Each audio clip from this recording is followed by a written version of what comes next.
नमस्कार दोस्तों, एग्जामोफोबिया YouTube channel में आप सभी लोगों का स्वागत है। आज हम लोग जनवरी 2021 से मार्च 2022 तक के मध्य प्रदेश के करंट अफेयर पे चर्चा करेंगे।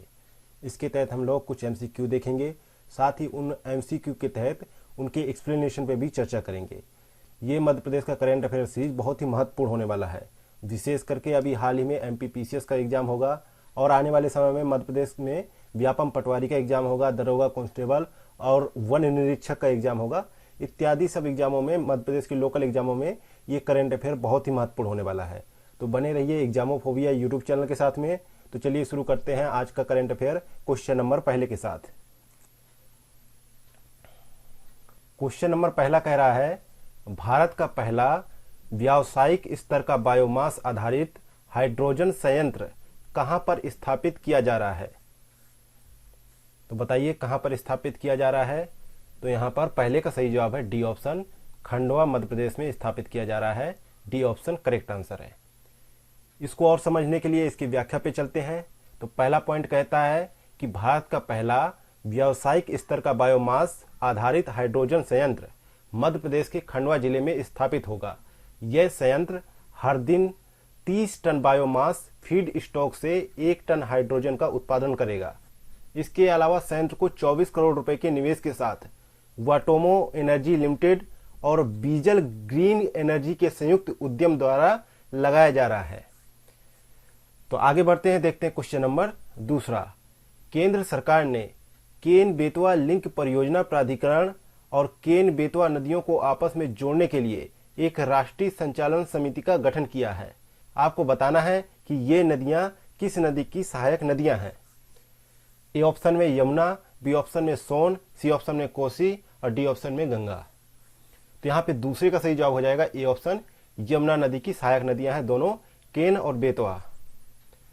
थोड़ा सा इसको समझने के लिए इसकी व्याख्या पे चलते हैं।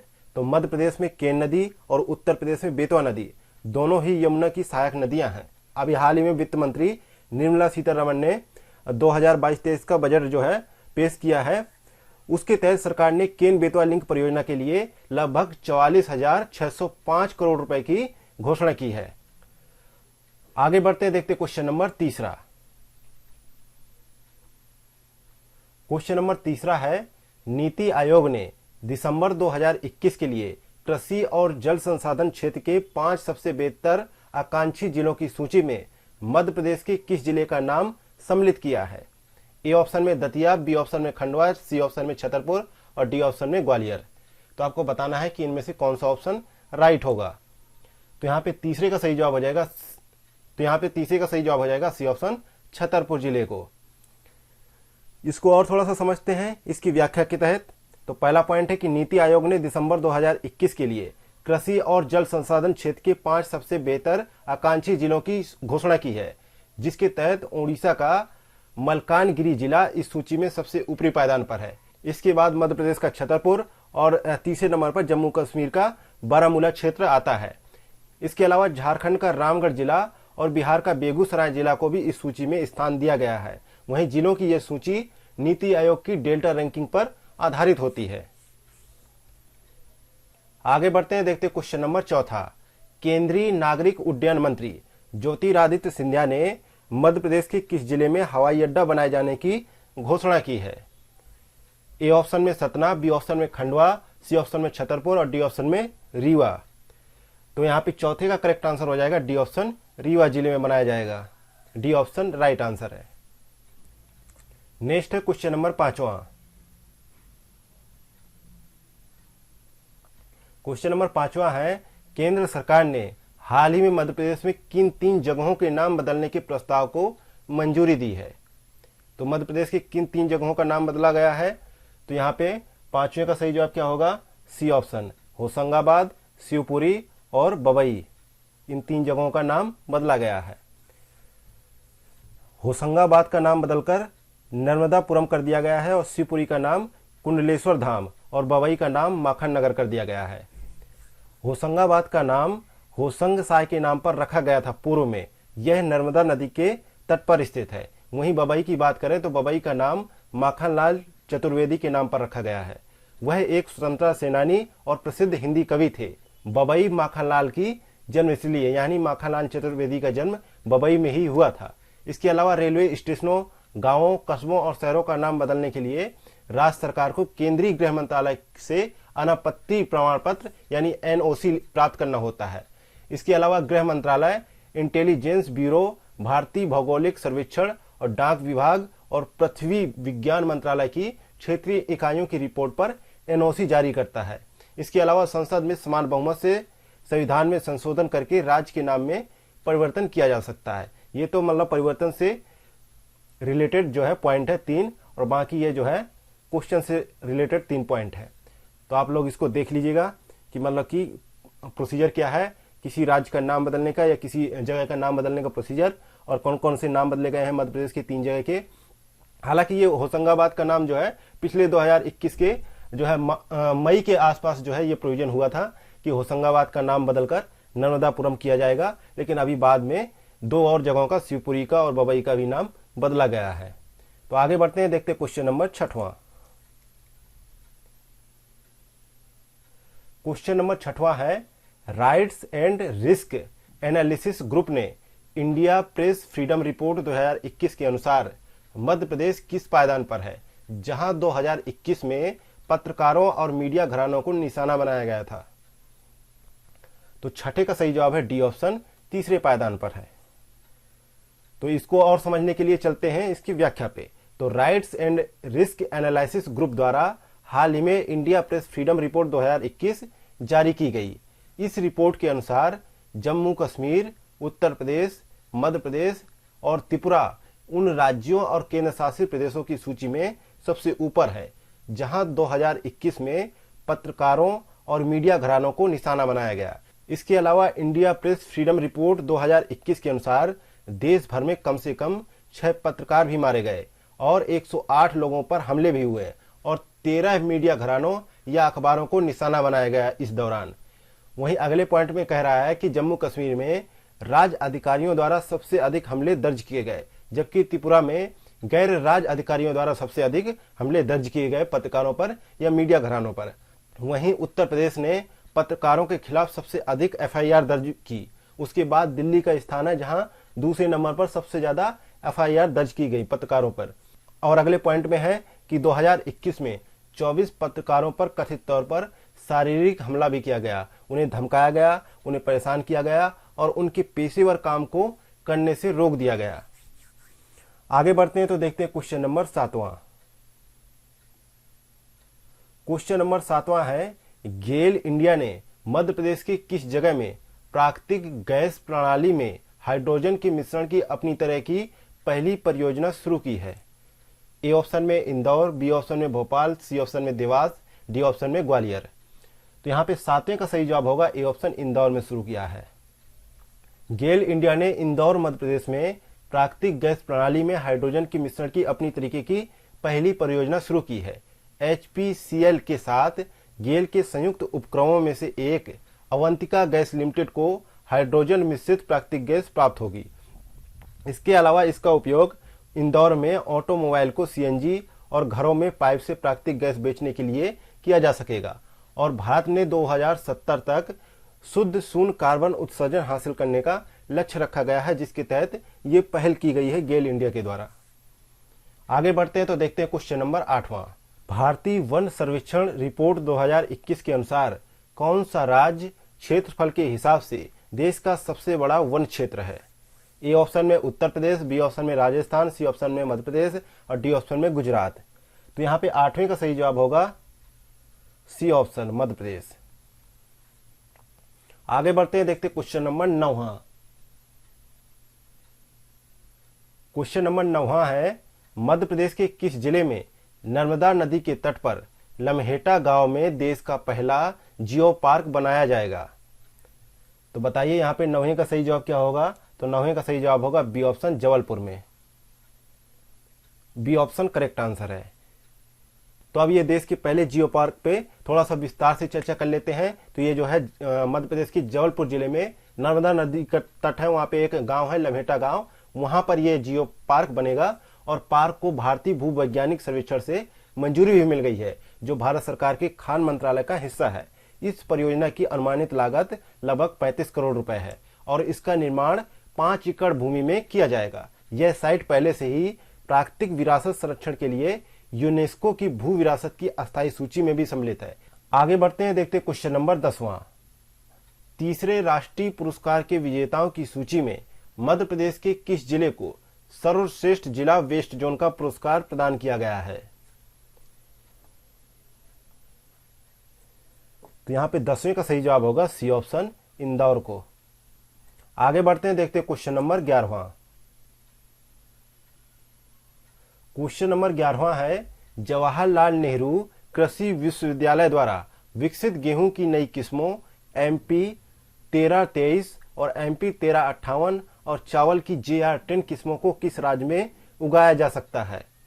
तो इस विश्वविद्यालय के अनुसार मध्य प्रदेश की जो मिट्टी है वो इस किस्म की फसल के लिए बहुत ही उपयुक्त है, इसलिए यहाँ पे सी ऑप्शन सही जवाब है। जबलपुर में स्थित जवाहरलाल नेहरू विश्वविद्यालय ने जई और गेहूं की 2 किस्मों और चावल की 1 किस्म और नाइजर की 3 किस्में विकसित की हैं। नई किस्मों में जई की JO05 304 किस्म महाराष्ट्र, गुजरात, छत्तीसगढ़ और राजस्थान में उत्पादन के लिए उपयुक्त है, जबकि मध्य प्रदेश के विशिष्ट क्षेत्रों में गेहूं की नई किस्में जो MP 1323 और MP 1358 और चावल की JR10 उगाई जा सकती है। मध्य प्रदेश की मिट्टी जो है इन किस्मों के लिए बहुत ही उपयुक्त है, क्योंकि गेहूं की तीनों किस्मों को मध्य प्रदेश और छत्तीसगढ़ के सिंचित और असिंचित क्षेत्रों में भी उगाया जा सकता है। आगे बढ़ते हैं, तो देखते हैं क्वेश्चन नंबर 12वां। बीना पनकी मल्टी प्रोडक्ट पाइपलाइन परियोजना किन 2 राज्यों के बीच है? तो 12वें का यहाँ पे सही जवाब होगा डी ऑप्शन, उत्तर प्रदेश और मध्य प्रदेश के बीच है। डी ऑप्शन राइट आंसर है। आगे बढ़ते हैं, देखते हैं क्वेश्चन नंबर 13वां। क्वेश्चन नंबर 13वां है, ट्राइफेड और अखिल भारतीय वनवासी कल्याण आश्रम ने किस राज्य में ट्राई फूड पार्क की स्थापना के लिए एक समझौता ज्ञापन पर हस्ताक्षर किए हैं? तो ये ट्राई फूड पार्क की स्थापना कहां पर होगी? तो ये होगी मध्य प्रदेश में। डी ऑप्शन करेक्ट आंसर है। अब थोड़ा सा इसके बारे में बात कर लेते हैं कि 1952 से अखिल भारतीय वनवासी कल्याण केंद्र मध्य प्रदेश, छत्तीसगढ़ और झारखंड में आदिवासी लोगों के लिए लाभ के लिए काम कर रहा है। 3 जनवरी 2022 को इन दोनों ऑर्गेनाइजेशन ने मध्य प्रदेश के 5 जिलों में ट्राई फूड पार्कों की स्थापना के सहयोग के लिए एक समझौता ज्ञापन पर हस्ताक्षर किए हैं। आगे बढ़ते हैं, तो देखते हैं क्वेश्चन नंबर 14 है, भारत के सबसे बुजुर्ग स्लोथ भालू गुलाबों की जनवरी 2022 में किस राज्य के वन विहार राष्ट्रीय उद्यान में मृत्यु हो गई? तो इसका सही जवाब है सी ऑप्शन, मध्य प्रदेश में। सी ऑप्शन राइट आंसर है। भारत की सबसे उम्रदराज मादा स्लॉथ भालू जिसका नाम गुलाबो था का मध्य प्रदेश के भोपाल में स्थित वन विहार राष्ट्रीय उद्यान और चिड़ियाघर में निधन हो गया। गुलाबो देश का सबसे पुराना सुस्त भालू था जो 40 साल की उम्र में उसका निधन हुआ है। आगे बढ़ते हैं, देखते हैं क्वेश्चन नंबर 15 है, राष्ट्रीय बाघ संरक्षण प्राधिकरण के अनुसार किस राज्य में वर्ष 2021 में सबसे ज्यादा बाघों की मृत्यु दर्ज की गई? तो यहां पे 15 का सही जवाब है सी ऑप्शन, मध्य प्रदेश में। राष्ट्रीय बाघ संरक्षण प्राधिकरण ने कहा है कि वर्ष 2021 में भारत में लगभग 126 बाघों की मृत्यु हो गई। इसके अलावा इस साल मध्य प्रदेश में सबसे ज्यादा 44 बाघों की मृत्यु हुई। उसके बाद 26 मौतों के साथ महाराष्ट्र दूसरे और 14 मौतों के साथ कर्नाटक तीसरे पायदान पर रहा, जहां सबसे ज्यादा बाघों की मृत्यु हुई। आगे देखते हैं, क्वेश्चन नंबर 16 है, भारतीय सेना ने क्वांटम लैब की स्थापना किस स्थान पर की है? तो यहां पे 16 का सही जवाब होगा ए ऑप्शन, महू मध्य प्रदेश में की है। ए ऑप्शन राइट आंसर है। भारतीय सेना ने मध्य प्रदेश के महू में क्वांटम कंप्यूटिंग प्रयोगशाला और कृत्रिम बुद्धिमत्ता हेतु एक केंद्र स्थापित किया है। इस क्वांटम कंप्यूटिंग प्रयोगशाला की स्थापना विभिन्न प्रमुख तकनीकी क्षेत्रों में अनुसंधान एवं प्रशिक्षण का नेतृत्व करने हेतु राष्ट्रीय सुरक्षा परिषद सचिवालय की मदद से की गई है। आगे देखते हैं, क्वेश्चन नंबर 17 है। क्वेश्चन नंबर 17 है, मध्य प्रदेश के किस टाइगर रिजर्व में पहली बार भारतीय रेगिस्तानी बिल्ली देखी गई? भारतीय रेगिस्तानी बिल्ली कहाँ पे देखी गई, किस टाइगर रिजर्व में? तो 17 का सही जवाब क्या होगा? 17 का राइट आंसर होगा बी ऑप्शन, पन्ना टाइगर रिजर्व में देखी गई। बी ऑप्शन राइट आंसर है। भारतीय रेगिस्तानी बिल्ली रेगिस्तान में पाई जाती है। ये पानी के बिना भी जीवित रह सकती है। इसके पैर की उंगलियों में कुशन जैसे बाल होते हैं जो इसे रेगिस्तान के उतार चढ़ाव वाले तापमान को संतुलित करने में मदद करते हैं। इससे पहले मध्य प्रदेश के नौरादेही अभयारण्य में एक रेगिस्तानी बिल्ली की उपस्थिति दर्ज की गई थी, लेकिन अगस्त 2021 में पन्ना टाइगर रिजर्व में एक फिशिंग कैट देखी गई। फिशिंग कैट भारत में लुप्त प्राय जानवरों में से एक है। तो यहाँ पे सही जवाब हो जाएगा बी ऑप्शन।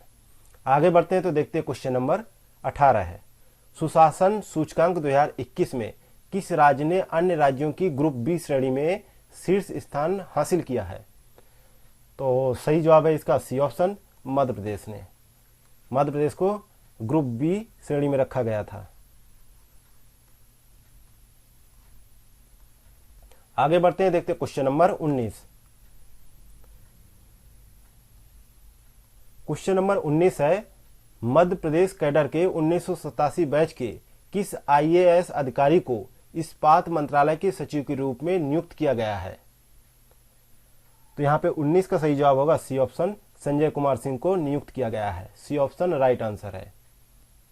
नेक्स्ट है क्वेश्चन नंबर 20, मध्य प्रदेश में 22 से 26 दिसंबर 2021 तक किस जिले के लाल परेड ग्राउंड में अंतर्राष्ट्रीय वन मेला का आयोजन किया गया? तो यहाँ पे 20 का सही जवाब है डी ऑप्शन, भोपाल में किया गया। ये लाल परेड ग्राउंड कहाँ पर है? भोपाल में।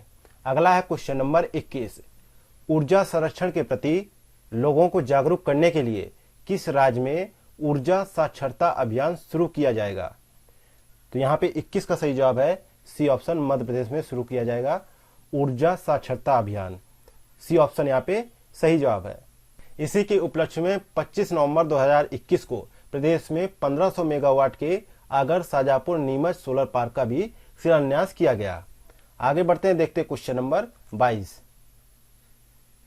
मुख्यमंत्री शिवराज सिंह चौहान ने इंदौर के किस रेलवे स्टेशन का नाम आदिवासी आइकन तांत्या भील के नाम पर रखने की घोषणा की है?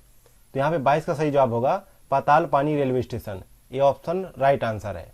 तो यहाँ पे व्याख्या पे बात करें तो पहली घोषणा की है मुख्यमंत्री शिवराज सिंह चौहान ने कि इंदौर के पाताल पानी रेलवे स्टेशन का नाम आदिवासी आइकन तांत्या भील के नाम पर रखा जाएगा। और उन्होंने दूसरी घोषणा ये की है कि इंदौर के भंवर कुआं चौराहे और MR ट्रेन बस स्टैंड का नाम भी तांत्या भील के नाम पर रखा जाएगा। और तीसरी घोषणा में जो स्वतंत्रता सेनानी है राजा हृदय शाह, उनके नाम पर मंडला में एक मेडिकल कॉलेज खोला जाएगा। और इससे पहले जो है भोपाल के हबीबगंज रेलवे स्टेशन का नाम ही बदलकर रानी कमलावती के नाम पर रखा गया था।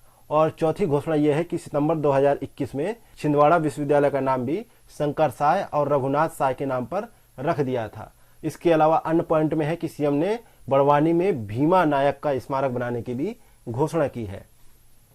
आगे बढ़ते हैं, देखते क्वेश्चन नंबर 23। क्वेश्चन नंबर 23 है, नीति आयोग द्वारा तैयार किए गए बहुआयामी गरीबी सूचकांक के अनुसार मध्य प्रदेश में बहुआयामी गरीब लोगों का अनुपात कितना है? तो यहाँ पे 23 का सही जवाब क्या होगा? ए ऑप्शन, 36.65% है। ए ऑप्शन राइट आंसर है।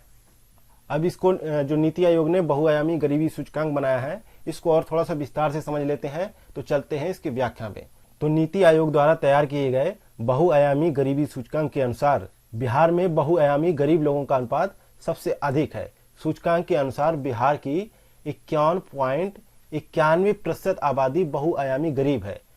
बिहार के बाद झारखंड 42.16, उत्तर प्रदेश 37.79, मध्य प्रदेश 36.65 और मेघालय जो है 32.67% का स्थान आता है। वहीं कुपोषित लोगों की संख्या में भी बिहार सबसे ज्यादा है। कुपोषित लोगों की संख्या के मामले में बिहार के बाद झारखंड, मध्य प्रदेश, उत्तर प्रदेश और छत्तीसगढ़ का नंबर आता है। वहीं अगले पॉइंट में बात कर रहा है कि बहुआयामी गरीब आबादी का सबसे कम प्रतिशत केरल में 0.71%, दूसरे पायदान पर पुडुचेरी 1.72%, लक्षद्वीप 1.82%, गोवा 3.76% और सिक्किम 3.82% पाया गया है। इसके अलावा दादरा और नगर हवेली और जम्मू और कश्मीर और लद्दाख, दमन और दीव और चंडीगढ़ भारत के सबसे गरीब केंद्र शासित प्रदेश हैं।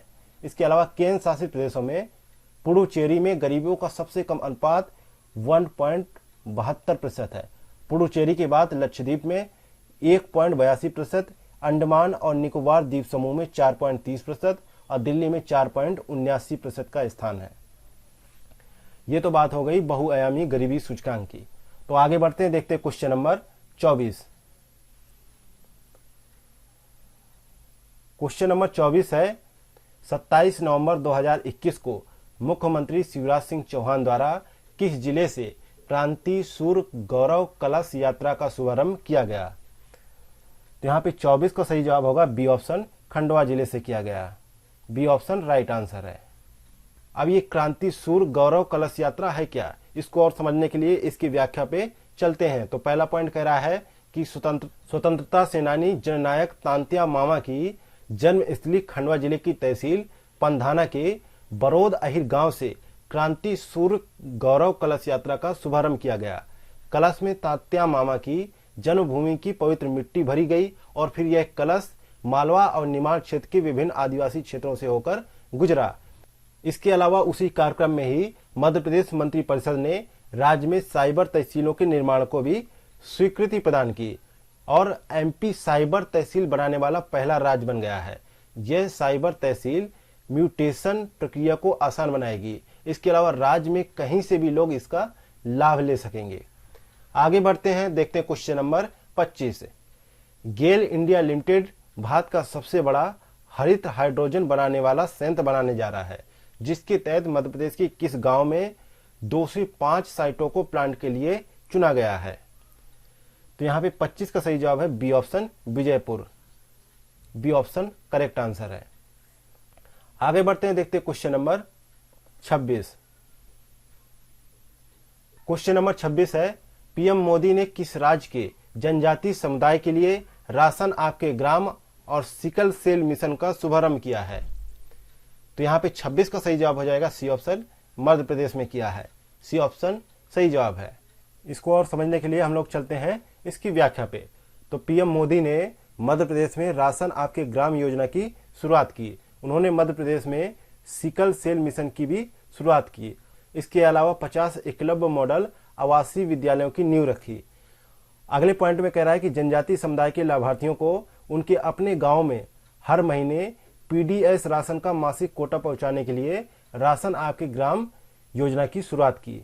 और पीएम मोदी ने आने वाली पीढ़ियों को छत्रपति शिवाजी महाराज से जोड़ने में शिव शहर बाबा साहेब पुरंदरे के योगदान को भी याद दिलाया।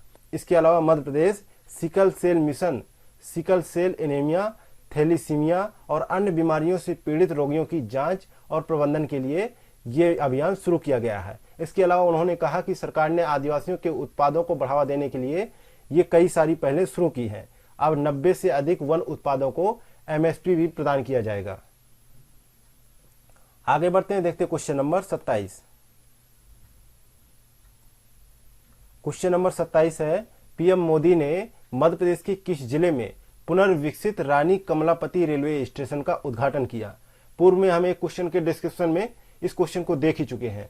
तो इसका सही जवाब है डी ऑप्शन, मध्य प्रदेश में किया गया है। और ये मध्य प्रदेश के भोपाल जिले में जो है हबीबगंज रेलवे स्टेशन था, उसको जो है पुनर्विकसित करके रानी कमलापति रेलवे स्टेशन बनाया गया है। उसको बहुत पुनर्विकसित किया गया है, उसका नाम भी बदला गया है और रानी कमलापति रखा गया है उस रेलवे स्टेशन का। पुनर्विकसित रानी कमलापति रेलवे स्टेशन मध्य प्रदेश का प्रथम विश्व स्तरीय रेलवे स्टेशन है। इसका नाम गोंड साम्राज्य की बहादुर और निडर रानी कमलापति के नाम पर रखा गया है। इसे एकीकृत बहु मॉडल परिवहन के हब के रूप में विकसित किया गया है। इसके उद्घाटन समारोह के दौरान पीएम मोदी ने उज्जैन इंदौर और इंदौर उज्जैन के बीच 2 नई मेमो ट्रेनों को भी हरी झंडी दिखाकर रवाना किया। आगे बढ़ते हैं, देखते हैं क्वेश्चन नंबर 28। ऊर्जा पर्यावरण और जल परिषद के एक विश्लेषण के अनुसार भारत का 5वां शीर्ष प्रदूषक राज्य कौन सा है? तो यहां पे 28 का सही जवाब है डी ऑप्शन, मध्य प्रदेश है। आगे बढ़ते हैं, देखते हैं क्वेश्चन नंबर 29। क्वेश्चन नंबर 29 है, किस प्रदेश सरकार ने उन परिवारों को मुफ्त भूखंड प्रदान करने के लिए मुख्यमंत्री आवास भू अधिकार योजना की घोषणा की है जिनके पास भूखंड नहीं है।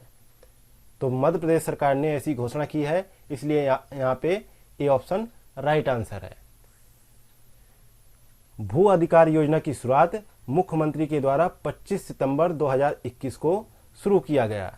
पूरे प्रदेश में बेघर व्यक्तियों को मुफ्त में जमीन उपलब्ध करवाई जाएगी, जिससे कि वह इस जमीन पर अपना मकान बनाकर स्वयं का मालिकाना हक प्राप्त कर सके और अपना जीवन व्यतीत कर पाए। योजना के अंतर्गत भूखंड का अधिकतम क्षेत्रफल 60 वर्ग मीटर होगा, जो सरकार उपलब्ध करवाएगी। आगे बढ़ते हैं, देखते क्वेश्चन नंबर 30। केंद्र सरकार ने मध्य प्रदेश के कितने बाघ अभयारण्यों को बेहतर संरक्षण के लिए वैश्विक CATS मान्यता प्रदान की है? तो यहाँ पे 30 का सही जवाब है बी ऑप्शन 3 को। पहला कौन सा है? सतपुड़ा, दूसरा कान्हा और तीसरा पन्ना। आगे बढ़ते हैं, देखते क्वेश्चन नंबर 31।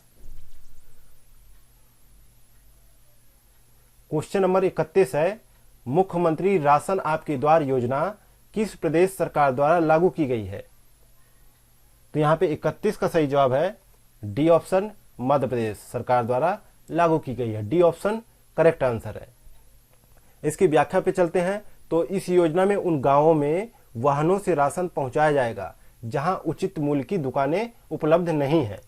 साथ ही इस योजना का मुख्य उद्देश्य यह है कि दिव्यांगों और वरिष्ठ नागरिकों को उनके घरों के पास राशन सामग्री उपलब्ध करवाया जाए, ताकि उन्हें अपना मासिक भोजन लेने के लिए दूसरे गांवों की राशन की दुकानों में न जाना पड़े।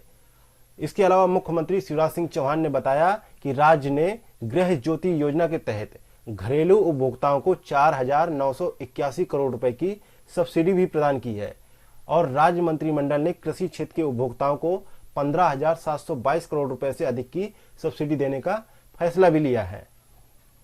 आगे बढ़ते हैं, देखते क्वेश्चन नंबर 32। किस राज्य में लोग बुंदर खनन परियोजना का विरोध कर रहे हैं? तो ये विरोध कहां हो रहा है? मध्य प्रदेश में। सी ऑप्शन करेक्ट आंसर है। मध्य प्रदेश सरकार 3.42 करोड़ कैरेट हीरो के लिए छतरपुर जिले में बकसवाहा की बंदर हीरा खदान के आसपास के जंगल के 2.15 लाख पेड़ कटवाने की तैयारी कर रही थी, जिसके लिए यह आंदोलन किया गया। आगे बढ़ते हैं, देखते क्वेश्चन नंबर 33। क्वेश्चन नंबर 33 है, 3 भारतीय गांवों को UNWTO द्वारा सर्वश्रेष्ठ पर्यटन गांवों के लिए नामित किया गया है। आपको बताना है कि कौन सा गांव उन 3 गांवों में शामिल नहीं है। तो यहां पे सही जवाब है मलाड़ा, हिमाचल प्रदेश सम्मिलित नहीं है, बाकी तीनों सम्मिलित है। कहां कहां से सम्मिलित किया गया है? मध्य प्रदेश, तेलंगाना और मेघालय से सम्मिलित किया गया है।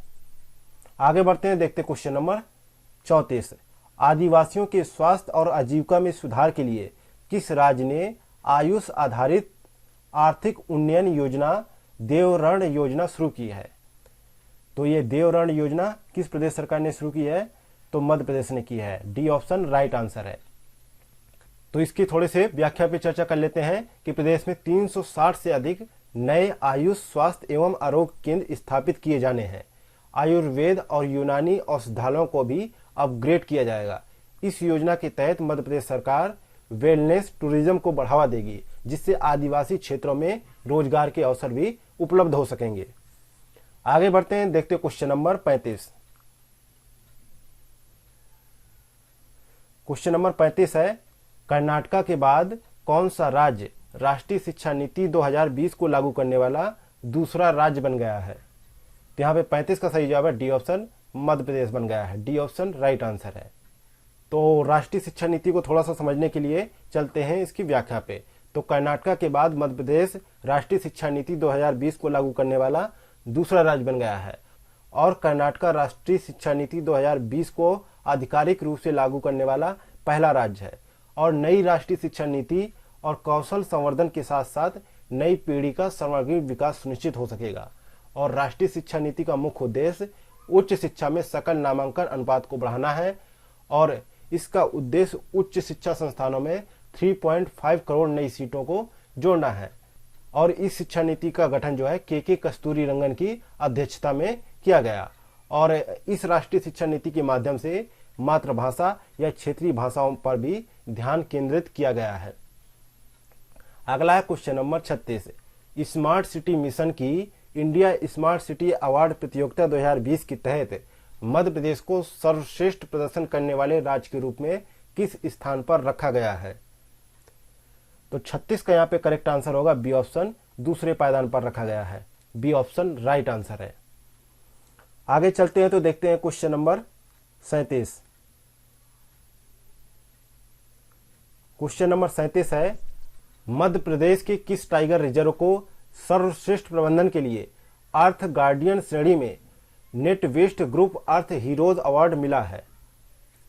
तो यहाँ पे 37 का करेक्ट आंसर होगा B option, Satpura tiger reserve को यह अवार्ड मिला है। बी ऑप्शन करेक्ट आंसर है। अब ये बात करें सतपुड़ा टाइगर रिजर्व होशंगाबाद जिले में, जो अब नर्मदापुरम हो गया है, वहां पर 2130 वर्ग किलोमीटर क्षेत्र में फैला हुआ है। यह भारत के सबसे पुराने जंगलों में से एक है। यह भारत के मध्य क्षेत्र के पारिस्थितिकी तंत्र की आत्मा है। इसके अलावा सतपुड़ा में देश की बाघों की आबादी का 17% और बाघों के आवास का 12% हिस्सा है। इसके अलावा सतपुड़ा टाइगर रिजर्व में पौधों की 1300 से अधिक प्रजातियां पाई जाती हैं और स्तनधारियों की 50 प्रजातियां और पक्षियों की लगभग 254 प्रजातियां और सरीसृप की लगभग 30 प्रजातियां पाई जाती हैं। आगे बढ़ते हैं, देखते क्वेश्चन नंबर 38। क्वेश्चन नंबर 38 है कि मध्य प्रदेश के किन शहरों के लिए यूनेस्को की ऐतिहासिक शहरी लैंडस्केप परियोजना की शुरुआत की गई है? तो कहां पर की गई है? तो ये जो है इसका 38 का सही जवाब है सी ऑप्शन, ग्वालियर और ओरछा में किया गया है। सी ऑप्शन करेक्ट आंसर है। तो अब थोड़ा सा बात कर लेते हैं ऐतिहासिक शहरी लैंडस्केप परियोजना के बारे में।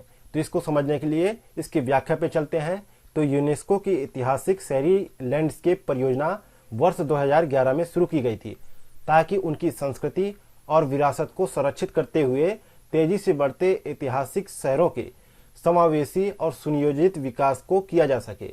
और इस समारोह के दौरान मुख्यमंत्री शिवराज सिंह चौहान ने कहा कि भारत में अजमेर और वाराणसी सहित दक्षिण एशिया के 6 शहर पहले से ही इस परियोजना में शामिल हैं, जबकि 7वें और 8वें शहर के रूप में ओरछा और ग्वालियर को सम्मिलित किया जा रहा है। यूनेस्को इन शहरों के विकास और प्रबंधन की योजना तैयार करेगा। आगे बढ़ते हैं, देखते क्वेश्चन नंबर 39। क्वेश्चन नंबर 39 है, किस राज्य सरकार ने लोगों को कोविड महामारी के बारे में जागरूक करने के लिए युवा शक्ति कोरोना मुक्ति अभियान की शुरुआत की?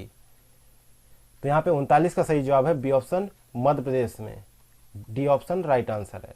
युवा शक्ति कोरोना मुक्ति अभियान के तहत कॉलेज के शिक्षकों और लगभग 16 लाख छात्रों को कोविड उचित व्यवहार और टीकाकरण के बारे में जागरूक किया गया।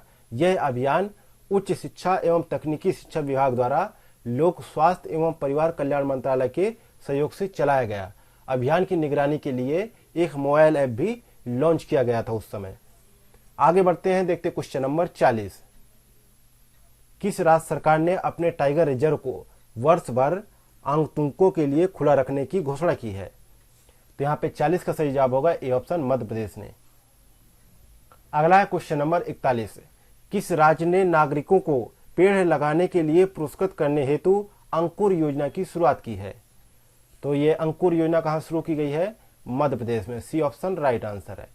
मई 2021 में इसको शुरू किया गया। इस योजना के तहत नागरिकों को मानसून के दौरान पेड़ लगाने पर सम्मानित किया जाएगा और राज्य सरकार पौधरोपण की पहल करने वाले लोगों को उनकी भागीदारी के लिए प्राणवायु पुरस्कार प्रदान करेगी। तो इस योजना का मुख्य उद्देश्य क्या है, इसको भी समझ लेते हैं। तो इस योजना का मुख्य उद्देश्य यह है कि पौधरोपण हेतु अधिक से अधिक जन भागीदारी सुनिश्चित करना। आगे बढ़ते हैं, देखते क्वेश्चन नंबर 42। क्वेश्चन नंबर 42 है कि भारत की पहली अंतरराष्ट्रीय बड़ी बिल्ली पुनर्वास परियोजना के तहत किस राज्य के कुनो राष्ट्रीय उद्यान में अफ्रीकी चीता लाने को मंजूरी मिली है? तो यहाँ पे 42 का सही जवाब है सी ऑप्शन, मध्य प्रदेश। इसकी व्याख्या में समझते हैं तो क्या है प्रक्रिया।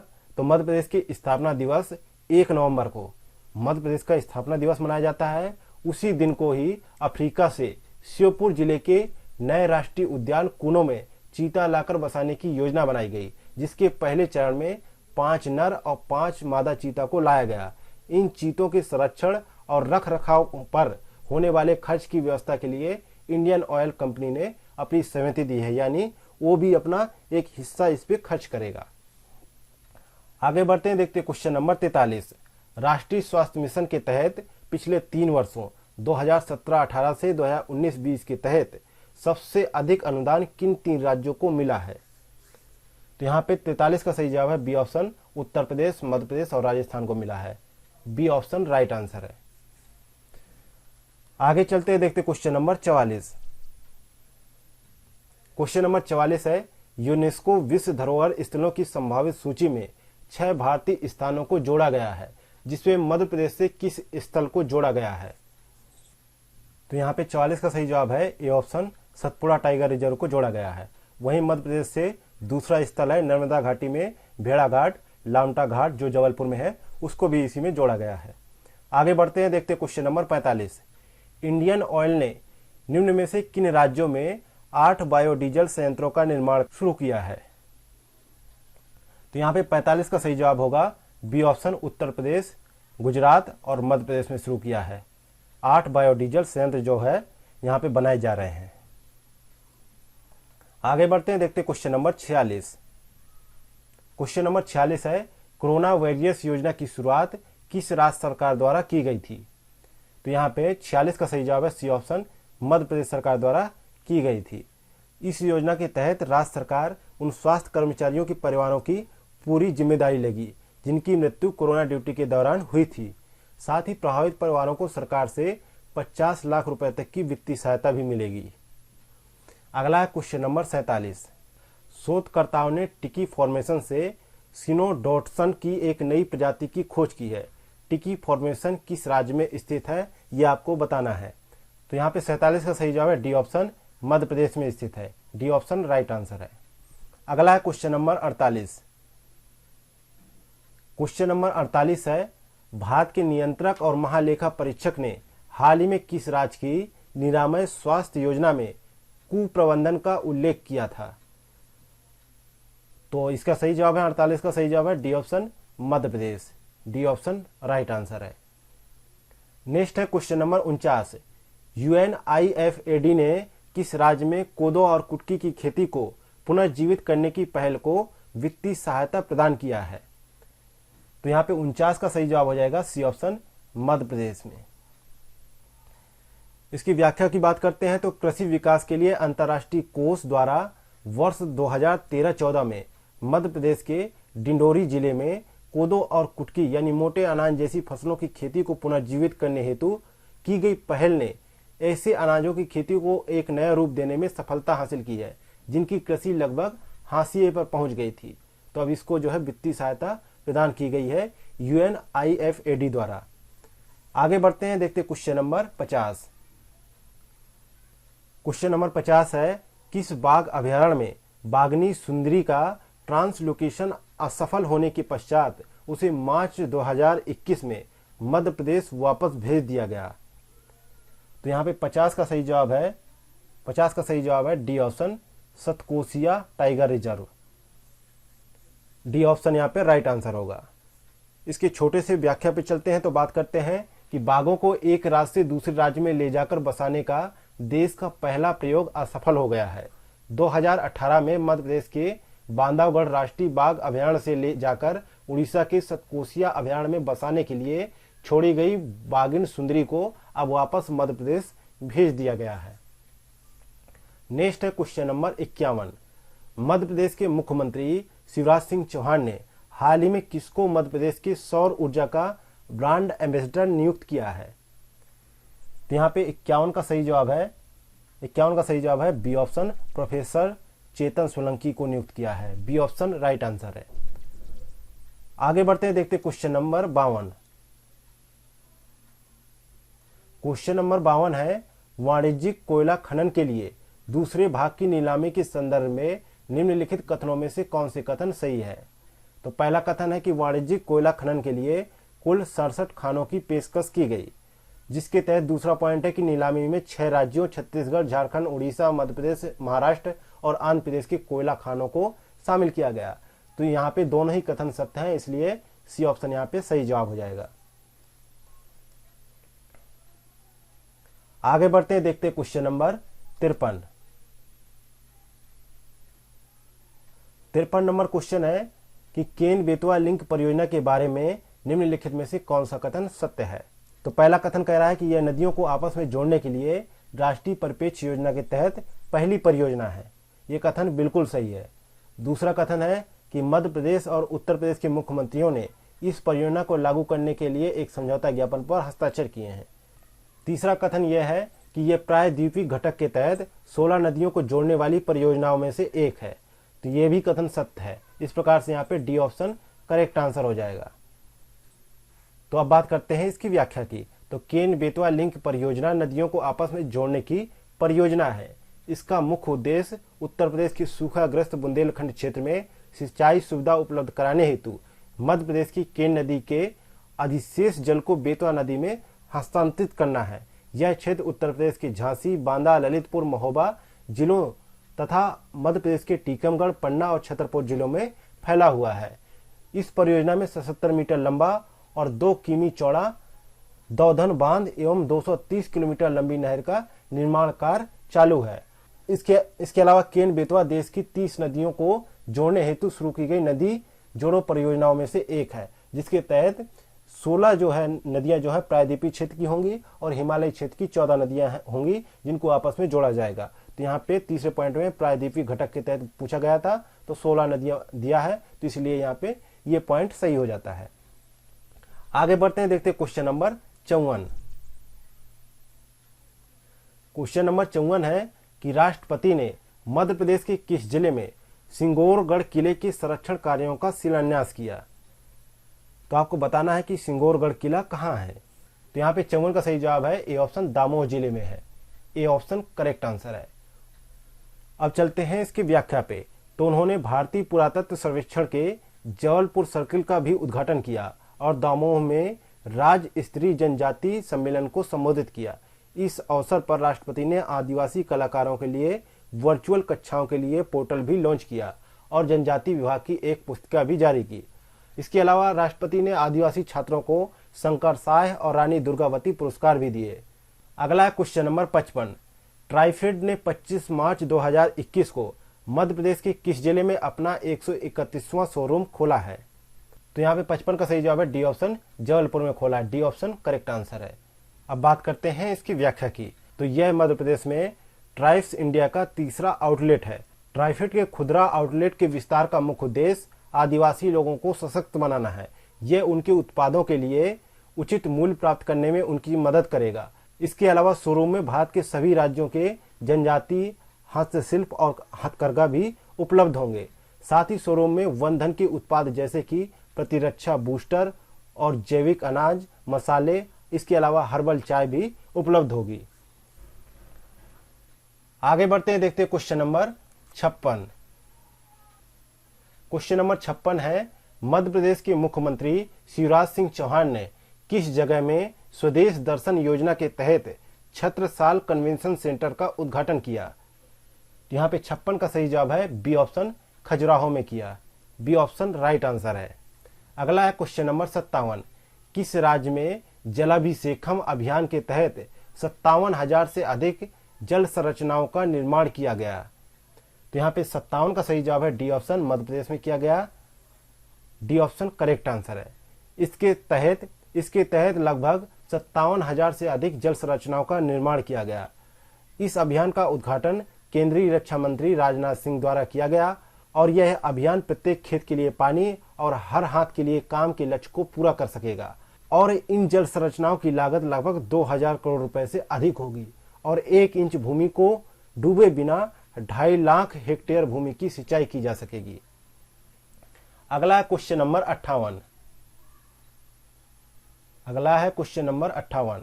क्वेश्चन नंबर 58 है कि सरकार ने स्वच्छ आइकॉनिक स्थल उपक्रम के चौथे चरण में 12 प्रतिष्ठित आइकॉनिक स्थलों का चयन किया, जिसमें मध्य प्रदेश का कौन सा स्थल सम्मिलित है। तो यहाँ पे 58 का सही जवाब है बी ऑप्शन, सांची स्तूप को सम्मिलित किया गया है। बी ऑप्शन राइट आंसर है। अगला है क्वेश्चन नंबर 59। नेक्स्ट है क्वेश्चन नंबर 59।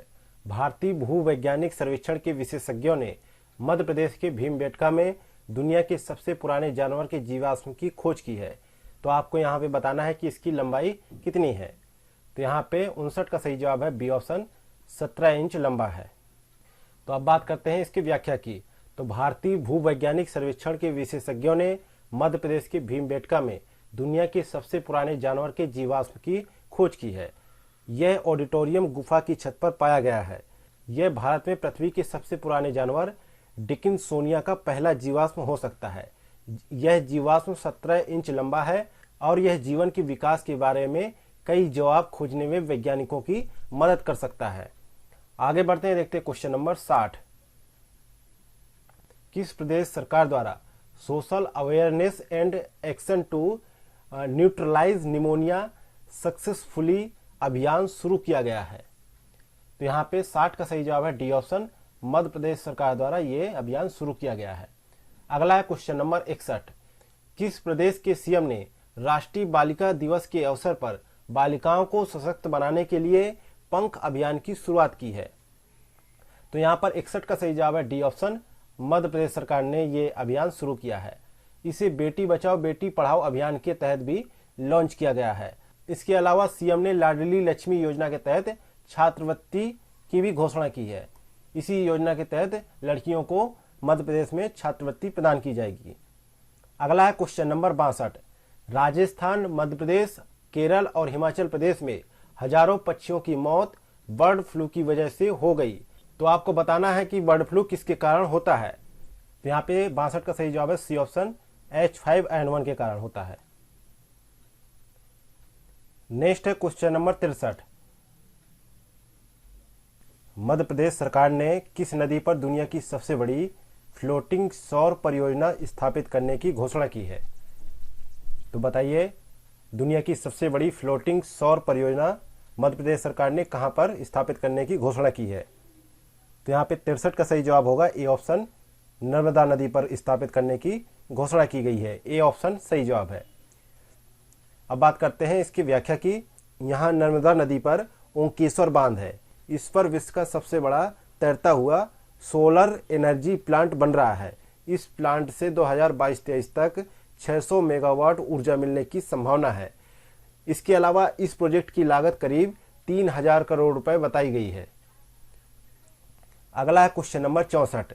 केंद्रीय संस्कृति और पर्यटन मंत्री श्री प्रहलाद सिंह पटेल ने हाल ही में मध्य प्रदेश के किस जिले में कर्णवेल, त्रिपुरी और तेवर में 2 खुदाई स्थलों का उद्घाटन किया।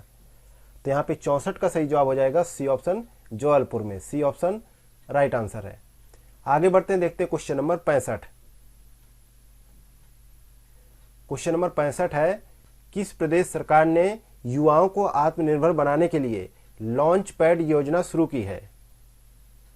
तो यहाँ पे 65 का सही जवाब होगा डी ऑप्शन, मध्य प्रदेश सरकार ने इस योजना को शुरू किया है। इसे राज्य के महिला बाल विकास विभाग द्वारा प्रारंभ किया गया है। इस योजना का मुख्य उद्देश्य बाल देखरेख संस्थाओं से निकलने वाले युवाओं को रोजगार देना है और इस योजना के तहत राज्य सरकार रोजगार के नए अवसर प्रदान करेगी युवाओं को। इसके अलावा जिला प्रशासन copy, stationery, photocopy, computer typing आदि दुकानों के खुलने के लिए स्थान प्रदान करेगी और इस योजना के तहत प्रत्येक लॉन्च पैड की स्थापना के लिए महिला बाल विकास विभाग द्वारा 6 लाख रुपए की राशि भी प्रदान की जाएगी। इसके अलावा इस योजना के तहत राज्यों के जिलों को 5 क्लस्टरों में बांटा गया है। पहले राउंड के तहत इंदौर, सागर, ग्वालियर, जबलपुर और भोपाल जिले को इस योजना के तहत सम्मिलित किया गया है। आगे बढ़ते हैं, देखते क्वेश्चन नंबर 66। क्वेश्चन नंबर 66 है, निम्न में से कौन सी कंपनी मध्य प्रदेश सरकार का नॉलेज पार्टनर बनने के लिए सहमत हुआ है। तो यहाँ पे 66 का सही जवाब है B option, Wipro company Madhya Pradesh सरकार का नॉलेज पार्टनर बनने पर सहमत हुआ है। बात करते हैं इसकी व्याख्या की। तो विप्रो मध्य प्रदेश सरकार का नॉलेज पार्टनर बनने के लिए सहमत हुआ है। अभी हाल ही में मध्य प्रदेश के मुख्यमंत्री शिवराज सिंह चौहान ने विप्रो के चेयरमैन अजीज प्रेमजी के साथ में वीडियो कॉन्फ्रेंसिंग पे बात की है। इसके अलावा मध्य प्रदेश में विश्वविद्यालय की स्थापना के लिए विप्रो ने योजना बनाई है और यह भोपाल में अपना सॉफ्टवेयर डेवलप सेंटर भी स्थापित करेगा। आगे बढ़ते हैं, देखते हैं क्वेश्चन नंबर 67 और आज के करंट अफेयर का अंतिम क्वेश्चन। मध्य प्रदेश ने 2021 के सीजन में कितने लाख हेक्टेयर गेहूं का अतिरिक्त रोपण किया है? तो यहाँ पे 67 का सही जवाब हो जाएगा डी ऑप्शन, 10 लाख हेक्टेयर जो है गेहूं का अतिरिक्त रोपण किया है। तो देखते हैं इसको और थोड़ा विस्तार से, तो इसकी व्याख्या में चलते हैं। तो मध्य प्रदेश, बिहार और महाराष्ट्र में गेहूं की खेती का रकबा बढ़ा है और वहीं मध्य प्रदेश ने इस सीजन में 10 लाख हेक्टेयर गेहूं का अतिरिक्त रोपण किया है। जून 2020 में मध्य प्रदेश समर्थन मूल्य पर गेहूं खरीद में शीर्ष राज्य बन गया है। वहीं मध्य प्रदेश की गेहूं खरीद भारत में खरीदे गए कुल गेहूं के 33% के बराबर थी। गेहूं खरीद में मध्य प्रदेश ने पंजाब का स्थान ले लिया। एक अलग आंकड़ा ये निकल कर आया है कि गेहूं खरीद में मध्य प्रदेश ने पंजाब का स्थान ले लिया है। हालांकि पंजाब में अभी भी मध्य प्रदेश की तुलना में प्रति व्यक्ति उत्पादकता अधिक है। इसी के साथ ही जनवरी 2021 से मार्च 2022 तक के मध्य प्रदेश करंट अफेयर का टॉपिक यहीं पे खत्म होता है। मिलते हैं नेक्स्ट सेशन में। Thank you for watching examophobia YouTube channel. Please like करें, सब्सक्राइब करें और शेयर करें।